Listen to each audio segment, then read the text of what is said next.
السلام عليكم ورحمة الله وبركاته. ورجعنا لكم في فيديو جديد من فيديوهاتنا، وإن شاء الله النهاردة هنرد على سؤال مهم جدا ومعلومة مغلوطة.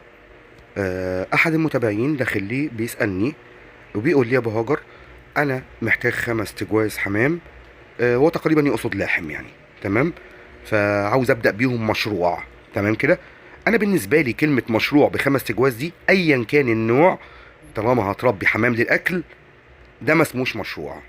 تمام كده. ده ايه؟ ما اسمهوش مشروع، لان حمام الاكل اسعاره معروفه، زغاليل دبيح اسعارها معروفه.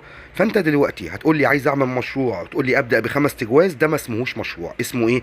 اسمه انا ببدا وبربي حمام، لكن مش مشروع.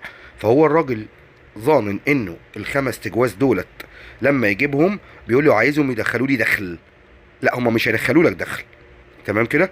ليه؟ لان انت 5 تجواز دولت اخرهم كل شهر هتبيع منهم جوزين، ايا كان بقى. حتى لو بعت الجوزين ب 300 جنيه، يبقى ب 600 الاثنين.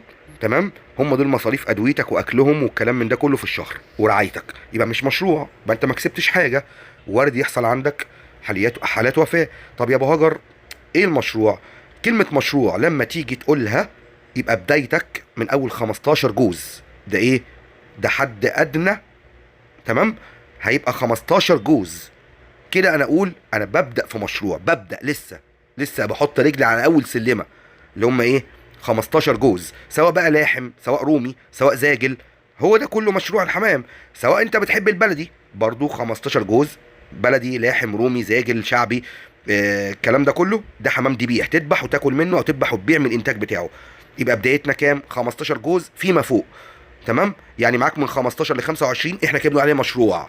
تمام. هيجيب لك ربح شهري. لو انت عندك خبره وشاطر هيجيب لك ان شاء الله ربح شهري، وبعد كده تزود بقى شويه في الانتاجيه لو الدنيا ماشيه معاك وربنا يوفقك. اهم شيء